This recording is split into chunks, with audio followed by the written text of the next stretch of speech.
నిన్న numeric data represent చేసినప్పుడు మనం బేసిక్గా సైన్ గురించి మాట్లాడాలి. సో ఎప్పుడైనా కోబాల్లో సైన్ స్టోర్ చేయాలంటే మనం ఏం చేస్తాం అంటే న్యూమరిక్ డేటా ముందు ఎస్ అని ఇస్తాం అనమాట. ఎస్ అని అంటే ఏంటి అంటే సైన్ అనమాట. It can be used with numeric data, only numeric డేటాతోనే యూస్ చేస్తాం. మా ఆల్ఫా న్యూమరిక్ ఆల్ఫాబెటిక్ డేటాతోనే యూస్ చేయం. It can be either plus or minus. ఓకేనా. ఇప్పుడు డబ్ల్యూఎస్ అమౌంట్ అనే ఒక ఫీల్డ్ ఉంది, దానికి ప్లస్ సైన్ కానీ మైనస్ సైన్ కానీ ఇవ్వాలి అంటే మనం బేసిక్గా ఈడ ప్లస్ అని సారీ ఎస్ అని పెడతాం అనమాట. ఎస్ అని పెట్టినప్పుడు ఆ ఎస్లో ఐదర్ ప్లస్ సైన్ కానీ మైనస్ సైన్ కానీ స్టోర్ అవుతాయి అనమాట. సో ఇప్పుడు 9/5 అయినప్పుడు మనకి న్యూమరిక్ డేటా 9/5 అయినప్పుడు మనకి ఎన్ని బైట్స్ తీసుకుంటుంది అంటే 5 బైట్స్ తీసుకుంటుంది. ఓకేనా. ఇప్పుడు A/8 అన్నప్పుడు 8 బైట్స్ తీసుకుంటుంది. X/5 అన్నప్పుడు 5 బైట్స్ తీసుకుంటుంది. ఎలా చెప్తున్నా ఇది 5 బైట్స్ అంటే ఒక్కొక్క ఒక్కొక్క లెటరు ఒక్క బైట్ తీసుకుంటుంది అనమాట. స్టోరేజ్లో ఒక బైట్ తీసుకుంటుంది. సో A/8 అంటే 8 బైట్స్ తీసుకుంటుంది. A/10 అని అనుకోండి 10 బైట్స్ తీసుకుంటుంది. ఓకేనా. A/20 అంటే 20 బైట్స్ మెయిన్ ఫ్రేమ్ స్టోరేజ్లో స్పేస్ తీసుకుంటుంది అనమాట. ఇప్పుడు X/20 అన్న 20 బైట్స్ తీసుకుంటుంది. అదే 9/20 అన్న 20 బైట్స్ తీసుకుంటుంది. సో S9/5 అన్నప్పుడు S9/20 కానీ S9/5 అన్నప్పుడు కానీ ఆ ఆఫ్లో ఉన్న దానికంటే 1 బైట్ ఎక్స్ట్రా తీసుకుంటుంది. సో ఇక్కడ 5 బైట్స్ తీసుకుంటుంది కాబట్టి 5 + 1 6 బైట్స్ టోటల్గా స్పేస్ తీసుకుంటుంది. అంటే ఈ సైన్కి కూడా ఒక బైట్ ఆఫ్ స్పేస్ ఇస్తుంది అనమాట. మెయిన్ ఫ్రేమ్ ఆ సైన్కి కూడా ఒక బైట్ ఆఫ్ స్పేస్ ఇస్తుంది. That is what sign. ఈ సైన్లో ఏమేమి ఉంటుంది అంటే మైనస్ ప్లస్ సైన్స్ అనేది స్టోర్ అవుతాయి. ఓకేనా. ఎంతవరకు క్లియరా.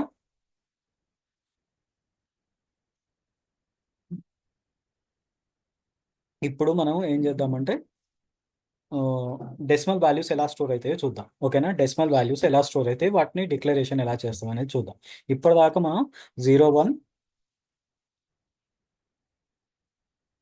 ప్రైజ్ అని ఉంది అనుకోండి. Praise. Okay. Yes pick S9/5 అనుకుంటున్నా. ఓకే. S9/5 అనుకుంటున్నా. ఆ ప్రైజ్ యొక్క వాల్యూ S9/5 అనుకుంటున్నా. ఇప్పుడు దీని వాల్యూ నేను ఫర్ ఎగ్జాంపుల్ నేను పాస్ చేసే ప్రైస్ ఏంది అంటే 5,999 పాస్ చేస్తుంది అనుకోండి. ఏదో ఒక ఐటమ్ ఉన్న ఆ ఐటమ్ వాల్యూ 5,999. ఇప్పుడు ఈ ప్రైస్ పాస్ చేస్తే మనకి ఏమవుతుంది, బేసిక్గా రైట్ టు లెఫ్ట్ అసైన్మెంట్ అవుతుంది. ఓకేనా. రైట్ టు లెఫ్ట్ అసైన్మెంట్ అవుతుంది.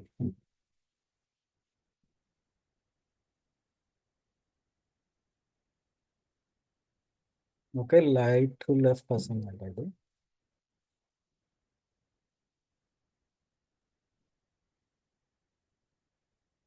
Let me clear out this and insert one more table here. Set it.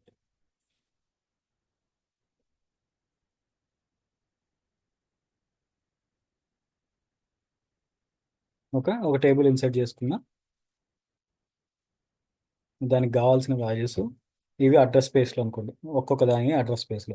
ఇప్పుడు నేను 599 అని చేశాను. S9/5 అన్న దాని వాల్యూ.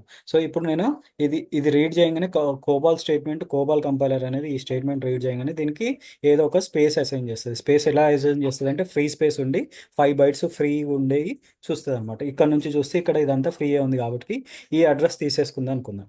ఈ అడ్రస్ తీసేసుకొని దీనికి అసైన్ చేసేసుకుంది. ఈ అడ్రస్ తీసుకొని దీనికి అసైన్ చేసి ఇక్కడ నుంచి 5 బైట్స్ అని చెప్తుంది అనమాట. From here 5 bytes. ఓకేనా. సో ఎప్పుడైనా డబ్ల్యూఎస్ స్పేస్ రిఫరెన్స్ కోబాల్ ప్రోగ్రామ్లో వచ్చినప్పుడు డైరెక్ట్గా ఈ అడ్రస్కి వెళ్ళి ఇక్కడ నుంచి 5 బైట్స్ తీసుకుంటుంది. సో ఇప్పుడు 5,999 అనేది స్టోర్ చేస్తున్నది దీంట్లోకి ఈ వేరియబుల్కి ఇది పాస్ చేస్తున్నప్పుడు ఏమవుతుందంటే ఫిఫ్త్ బైట్ దగ్గరకు వచ్చేసి 9 స్టోర్ చేస్తుంది. మళ్ళీ 9, మళ్ళీ 9, తర్వాత 5 స్టోర్ చేస్తుంది. 5 స్టోర్ చేసిన తర్వాత ఇక్కడ 0 స్టోర్ చేస్తుంది. ఓకేనా. This is how it stores basically. So ఇప్పుడు నేను ఏమవుతున్నా అంటే నా వాల్యూ ఏమైందంటే 9.99 అని వచ్చింది అనుకోండి, లేకుంటే 89 వచ్చింది, మీకు కన్ఫ్యూజన్ లేకుంటే 75 సంథింగ్ ఇలా వచ్చింది అంటే పాయింట్స్లో కూడా డేటా వచ్చింది. అప్పుడు దీన్ని ఎలా స్టోర్ చేస్తాం అనేది మనకు ఫస్ట్ ఎలా డిక్లేర్ చేస్తాం చూద్దాం, తర్వాత ఎలా స్టోర్ చేస్తుంది అనేది చూద్దాం. సో ఇప్పుడు డిక్లరేషన్కి ఏమొస్తుంది అంటే ఈ 0.99 ఉంది కాబట్టి ఇక్కడ కూడా 0.9/2 పెట్టుకోవచ్చు, 9/2 పెట్టుకోవచ్చు, లేదు లేదా అనుకుంటే 99 కూడా పెట్టుకోవచ్చు. సో ఇట్లా అన్నా పెట్టుకోవచ్చు, ఇలా అన్నా పెట్టుకోవచ్చు. ఈ 99 ఏం రిప్రజెంట్ చేస్తుంది అంటే దీని తర్వాత 2 బైట్స్ ఉంది, దాంట్లో మనం 2 బైట్స్ డేటా స్టోర్ చేసుకుంటామని. ఒకవేళ ఈడ మనకు 6 వచ్చింది అనుకోండి, ఈడ ఇంకో 9 పెరుగుద్ది అంతే. డిక్లరేషన్లో ఇంకో 9 పెరుగుద్ది. సో మనకు వచ్చిన డేటాని బట్టి మనం వేరియబుల్ అనేది డిక్లేర్ చేసుకుంటాం. సో మనకి ఇప్పుడు 75 అనేది వాల్యూ వస్తుంది. నేను ఇప్పుడు డిక్లేర్ చేసుకున్నప్పుడు ఏమవుతుంది, 2 9s డిక్లేర్ చేసుకున్నా. 2 9s డిక్లేర్ చేసుకున్నప్పుడు ఇప్పుడు మనకి అసైన్మెంట్ ఎలా అవుతుంది, ఈ అడ్రస్ నుంచి బేసిక్ ఎన్ని బైట్స్ అవుతుంది అంటే ఇక్కడ 5 6 7 ఈ పాయింట్ కూడా ఒక బైట్ తీసుకుంటుంది అనమాట. ఈ పాయింట్ కూడా ఒక బైట్ తీసుకుంటుంది. సో ఇప్పుడు ఎంత తీసుకుంటుంది, టోటల్ 5 6 7 8 9 బైట్స్ తీసుకుంటుంది. ఎందుకు 9, ఎస్ కూడా స్పేస్ తీసుకుంటుంది. ఎస్ ఒక బైట్, ఓకేనా. ఇప్పుడు ఎస్ 1 బైట్, ఓకేనా. 5 అనేది 5 బైట్స్ తీసుకుంటుంది. S9 అనేది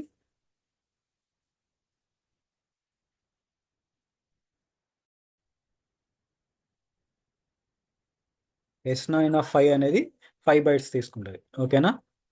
5 బైట్స్. అండ్ 9 అనేది 2 బైట్స్. అండ్ డాట్ డాట్ అని మెన్షన్ చేస్తా. డాట్ అనేది 1 మోర్ బైట్. సో డాట్ అనేది ఒక బైట్. టోటల్గా ఎన్ని బైట్స్, ఇది 1, ఇది 5 6 7 8 9 బైట్స్. టోటల్గా ఇది 9 బైట్స్. అంటే ఈ అడ్రస్ నుంచి 9 బైట్స్ ఎలికేట్ చేసింది. ఇది 5 కదా, 6 7 8 9 ఇక్కడ వరకు అసైన్ చేస్తుంది. ఇక్కడ వరకు అసైన్ అయినప్పుడు ఈ వాల్యూ ఎలా స్టోర్ అవుతుంది అంటే, బేసిక్గా ఎవరైనా చెప్పగలుగుతారా ఎలా స్టోర్ అవుతాయి? ఎవరైనా ట్రై చేస్తారా? నా వాల్యూ ఏంటంటే 5999.75 ఎలా స్టోర్ అవుతుంది ఎవరైనా చెప్పగలుగుతారా? ఎనీవన్?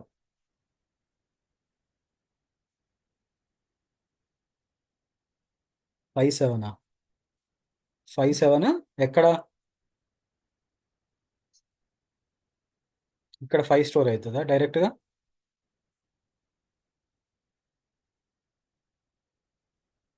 మంజుల మీకు ఏమన్నా థాట్ ప్రాసెస్ ఉందా డిఫరెంట్గా?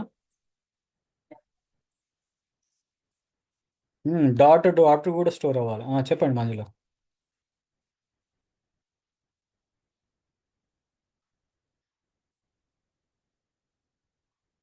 ఇది సైన్, ఇది 0 అవుతుంది, ఓకే.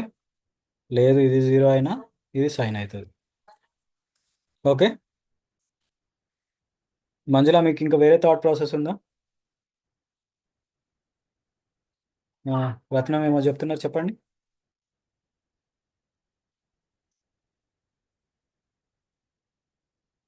సరే ఇప్పుడు నా క్వశ్చన్ ఏంటంటే, ఇక్కడ నేను ఇంకో 9 ఇచ్చా, బట్ డేటా వచ్చేది ఇలా. ఇప్పుడు ఎలా స్టోర్ అయింది చెప్పండి.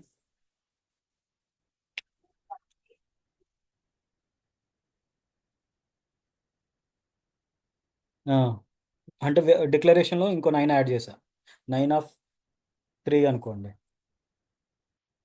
ఇప్పుడు ఎలా స్టోర్ అయింది?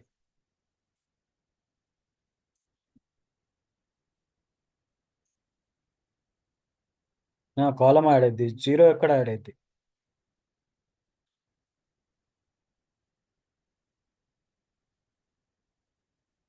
సో మీరు చెప్పిన లాజిక్ ప్రకారం ఇక్కడ నుంచి స్టార్ట్ అవ్వాలి, ఓకేనా.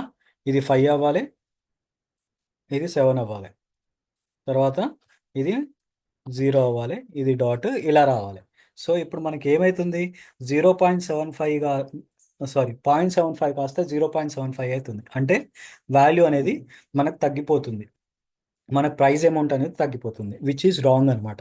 సో బేసిక్గా ఏమవుతుందంటే, డెసిమల్ డిక్లరేషన్లో ఏమవుతుందంటే ఫస్ట్ పాయింట్ అనేది స్టోర్ చేసుకుంటుంది. ఫస్ట్ పాయింట్ అనేది స్టోర్ చేసుకుంటుంది.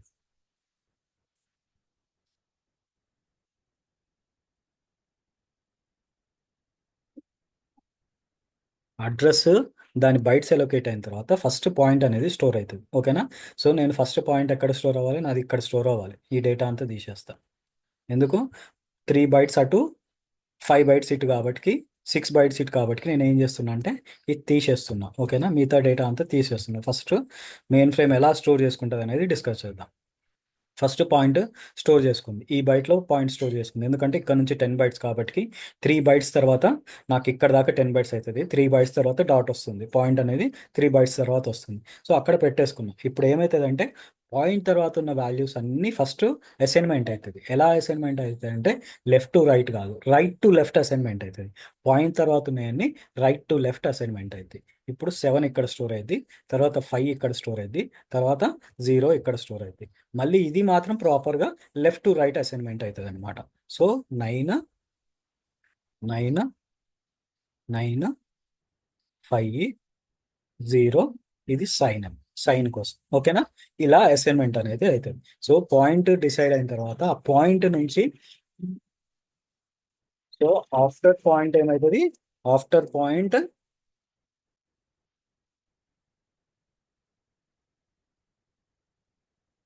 Right to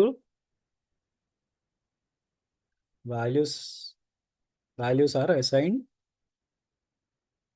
right to left. ఓకేనా?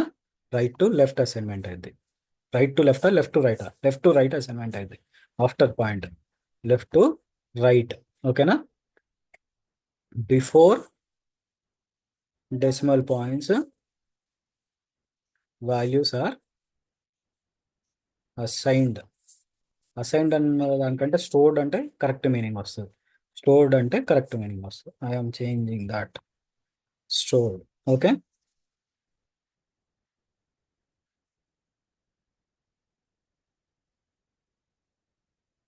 ఓకే, క్లియరా ఇక్కడ? ఎందుకు ఇలా అవుతుంది అంటే బేసిక్గా మనం ఒకవేళ మనం అన్నట్టు రైట్ టు లెఫ్ట్ చేస్తే దాని వాల్యూ అనేది 75 కాస్త 0.75 అవుతుంది. సో అది తప్పు కాబట్టి 0.7075 అవుతుంది కాబట్టి అది తప్పు కాబట్టి అలా అవ్వద్దు. పాయింట్ తర్వాత నుంచి ఉన్నదేమో లెఫ్ట్ టు రైట్ అసైన్మెంట్ అయింది, పాయింట్ ముందు ఉన్నదేమో రైట్ టు లెఫ్ట్ అసైన్మెంట్ అవుతుంది అనమాట. ఓకేనా? ఇక్కడ వరకు క్లియరా? డిక్లరేషన్ డెసిమల్ డిక్లరేషన్ ఇలా చేస్తాము. అండ్ అసైన్మెంట్ వాల్యూస్ ఎలా స్టోర్ అవుతాయి అంటే పాయింట్ తర్వాత నుంచేనేమో లెఫ్ట్ టు రైట్, పాయింట్ ముందునేమో రైట్ టు లెఫ్ట్. సైన్ కూడా ఒక ఎక్స్ట్రా బైట్ తీసుకుంటుంది. సైన్ కూడా ఒక ఎక్స్ట్రా బైట్ తీసుకుంటుంది. ఓకే. ఇప్పుడు ఇంకో ప్రాబ్లం ఏంటి అంటే మనకు కోబాల్లో ఈ డెసిమల్ పాయింట్ ఇంకో టైప్లో కూడా డిక్లేర్ చేస్తారు. ఎలా అంటే ఈ పాయింట్ ఉంది కదా, ఇప్పుడు S9 ఉంది కదా, ఇలా కానీ S9 V9 అని కూడా డిక్లేర్ చేస్తారు. ఓకేనా? ఇలా చేసినా సేమ్ మీనింగ్. ఒకటి డిఫరెన్స్ ఏంటంటే ఇక్కడ పాయింట్ అనేది స్టోరేజ్లో ఒక బైట్ తీసుకుంటుంది. ఓకేనా? అదే వీక్ వచ్చే లోపల V will not take storage అనమాట. వి స్టోరేజ్లో తీసుకోవాలి. వి స్టోరేజ్లో will not be stored in memory అనమాట. మెమరీలో తీసుకోరు. సో మెమరీలో తీసుకున్నప్పుడు అప్పుడు 10 బైట్స్ అయింది కాస్తే మనకు 9 బైట్సే అవుతుంది అనమాట. 10 బైట్స్ అయింది. ఇక్కడ ఎన్ని అవుతాయి? 3 5 8 9 డాట్కి ఇంకో బైట్ 10 బైట్స్ కదా. 10 బైట్స్ బదులు ఇక్కడ ఏమవుతుంది అంటే 9 బైట్స్. ఎందుకు 9 బైట్స్ అంటే వి అనేది స్టోరేజ్లో స్టోర్ అవ్వదు, సేవ్ అవ్వదు. అందుకోసం వి అనేది మనకు ఒక బైట్ అనేది సేవ్ చేస్తుంది అనమాట. అదొక్కటే డిఫరెన్స్ తప్ప మిగతా storing left to right assignment, right to left assignment ప్రాపర్గా అవుతుంది అనమాట. మరి ఎలా డిక్లేర్ చేసుకుంటుంది? మెమరీలో ఎలా ఉంటుంది అంటే కోబాల్ గుర్తు పెట్టుకుంటుంది ఈ వి అనే పొజిషన్ ఎక్కడుంది, వి తర్వాత ఎన్ని బైట్స్ ఉన్నాయి, వి ముందు ఎన్ని బైట్స్ ఉన్నాయి అనేది కోబాల్ అనేది మెమరైజ్ చేసుకొని ఆ మెమరైజ్ ప్రకారమే ఆ బైట్స్ అసైన్మెంట్ అనేది left to right, right to left assignment అనేది జరుగుద్ది అనమాట. సో వి అనేది స్టోర్ చేసుకోదు, డాట్ అనేది స్టోర్ చేసుకుంటుంది. ఇది one of the important interview questions for 3+ ఈ ఈ రేంజ్లో ఉన్న వాళ్ళకు వచ్చే ఇంటర్వ్యూ క్వశ్చన్ ఏంటి అంటే బేసిక్గా ఇది ఒక క్వశ్చన్ లెక్క వస్తుంది. వి అనేది డాట్కి వికి డిఫరెన్స్ ఏంది, ఈ వాల్యూస్ ఎలా స్టోర్ అవుతాయి అనేది ఒక ఇంటర్వ్యూ క్వశ్చన్ అనమాట. ఓకేనా? Remember that as an interview question. ఇప్పుడు మీకు ఎక్స్ప్లెనేషన్ చేశాను. థియరీ పార్ట్ కింద ఉంటుంది. మీకు జనరల్గా వెళ్తే థియరీ పార్ట్ అనేది కింద ఉంటుంది. వి అనేది decimal point. Decimal point can be used in with numeric data. Assumed position of the decimal point is not included in the data. V అనేది నాట్ ఇంక్లూడెడ్ అవుతుంది అని చెప్తుంది. It will not take memory, it will not store in the memory. V అనేది store అవ్వదు, dot అనేది store అవుతుంది అనమాట. ఓకేనా? After decimal point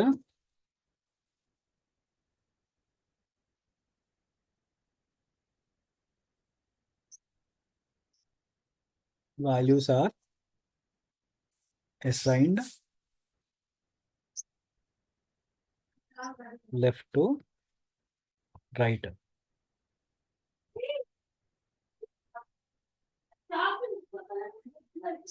Before decimal point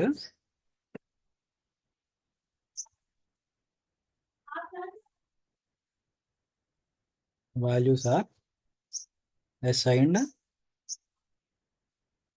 right to left. Okay, ఇది లెఫ్ట్ టు రైట్, అది రైట్ టు లెఫ్ట్. అది basic difference. Okay, ఇది ఇంటర్వ్యూ ఎందుకు ఇంత ఎక్స్ప్లెయిన్ చేస్తున్న చిన్న కాన్సెప్ట్ అనేది, ఎందుకంటే బేసిక్గా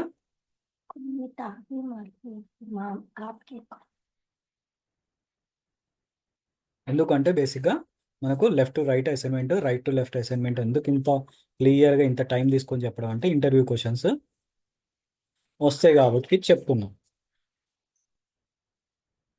ఓకే, సో ఇది బేసిక్గా డెసిమల్ పాయింట్స్, దాని డిక్లరేషన్స్, అసైన్మెంట్స్. ఓకేనా, వి గురించి చెప్పాను. వి అనేది మెమరీలో స్టోర్ చేసుకోవాలి. ఇప్పుడు మనం కమింగ్ టు పిక్చర్ క్లాస్. అసలు పిక్చర్ క్లాస్ అంటే ఏంటి?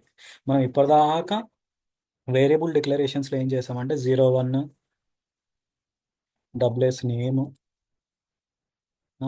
9 కానీ ఎక్స్ కానీ ఇచ్చేసి దాని లెంత్ డేటా టైప్ ఇచ్చి లెంత్, తర్వాత వాల్యూ క్లాస్ ఇచ్చాం. మధ్యలో ఏమి ఇస్తున్నాం అంటే పిక్చర్ క్లాస్ అనేది రెండింటి మధ్యలో ఇస్తున్నాం. అసలు ఈ పిక్చర్ క్లాస్ ఎందుకు డిక్లేర్ చేస్తాం అంటే picture class is use to specify the data type and size of the data item. ఇప్పుడు నేను ఒక డేటా ఐటమ్ డిక్లేర్ చేసుకున్నా. డేటా ఐటమ్ ఏంది? డబ్ల్యూఎస్ నేమ్ అనేది ఒక డేటా ఐటమ్. సో ఈ డేటా ఐటమ్కి దాని డేటా టైప్కి, సో నేను ఇచ్చిన డేటాకి డేటా టైప్కి ఒక రిలేషన్ ఎస్టాబ్లిష్ చేయడానికి ఈ పిక్చర్ క్లాస్ అనేది యూజ్ అవుతుంది అనమాట.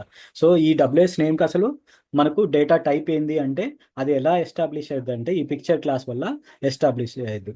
It consist of word PIC or picture clause followed by the actual picture clause. దీన్ని ఏమంటాం అంటే దీన్ని పిక్చర్ క్లాస్ అంటాం అనమాట. దీన్ని పిక్చర్ అసలు డేటా ఎలా అసైన్మెంట్ అవుతుంది అంటే ఈ పిక్చర్ క్లాస్ వల్ల అసైన్ అవుతుంది. ఈ వేరియబుల్కి ఈ డేటా టైప్ అసైన్ అవ్వడం దేనివల్ల అంటే ఈ పిక్చర్ క్లాస్ అవుతుంది.